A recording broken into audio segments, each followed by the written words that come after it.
Percy's predicament. Toby brought Henrietta to the top station. Percy was grumpily shunting. "Hello, Percy," he said. "I see Daisy's left the milk again." "I'll have to make a special journey with it, I suppose," grumbled Percy. "Anyone would think I've nothing to do." Toby pondered the problem. "Tell you what," he said at last. "I'll take the milk. You fetch my trucks." Their drivers and the station master agreed, and both engines set off. They thought it would be a nice change. Percy trundled away to the quarry.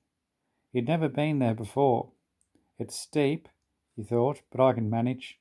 Trucks don't dare play tricks on me now." He marshalled them in a lordly way. "Hurry along there," he said, and bumped them if they dallied. The trucks were annoyed. "This is Toby's place," they grumbled. "Percy's got no right to poke his funnel up here and push us around." They whispered and passed the word. "Pay Percy out." At last they were all arranged. "Come along," puffed Percy sharply. "No nonsense." "We'll give him nonsense," giggled the trucks. But they followed so quietly that Percy thought they were completely under control. They rumbled along the twisty line till they saw ahead the notice saying, "All trains stop to pin down brakes." "Peep, peep, peep," whistled Percy. "Brakes guard, please." But before he could check them, the trucks surged forward. On, they cried.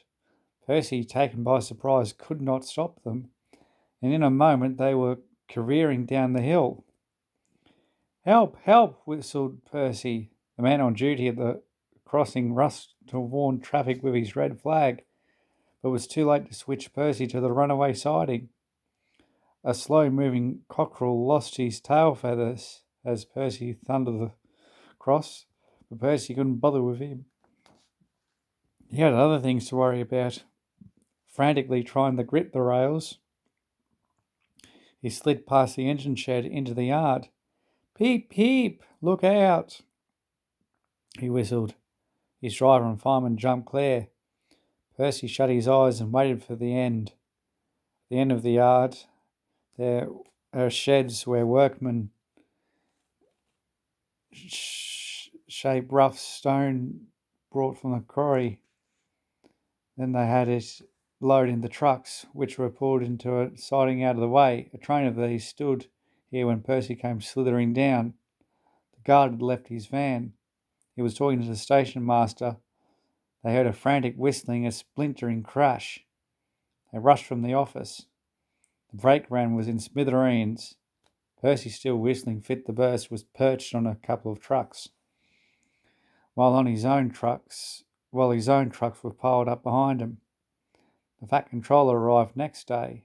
Toby and Daisy had helped to remove most of the wreckage, but Percy still stood on his perch. "We must now try," said the Fat Controller crossly, "to run the branch line with Toby and a diesel. You have put us in an awkward predicament." "I am sorry, sir." "You can stay there," the Fat Controller went on, "till we're ready. Perhaps it'll teach you to be careful of trucks." Percy sighed. The trucks wobbled beneath his wheels. He quite understood about awkward predicaments. The Fat Controller spoke severely to Daisy too. "My engines do not tell lies," he said. "They work hard with no shrieking. I send lazy engines away." Daisy was ashamed. "However," he went on, "Toby says you worked hard yesterday after Percy's accident, so you shall have another chance." "Thank you, sir," said Daisy. "I will work hard, sir. Toby says he'll help me." "Excellent. What Toby doesn't know about branch line problems," the Fat Controller chuckled, "such as bulls, isn't worth knowing. Our Toby's an experienced engine." Thomas came back next day, and Percy was sent to be mended. Annie and Clarabelle were delighted to see Thomas again, and he took them for a run at once, because they hadn't been out while he was away.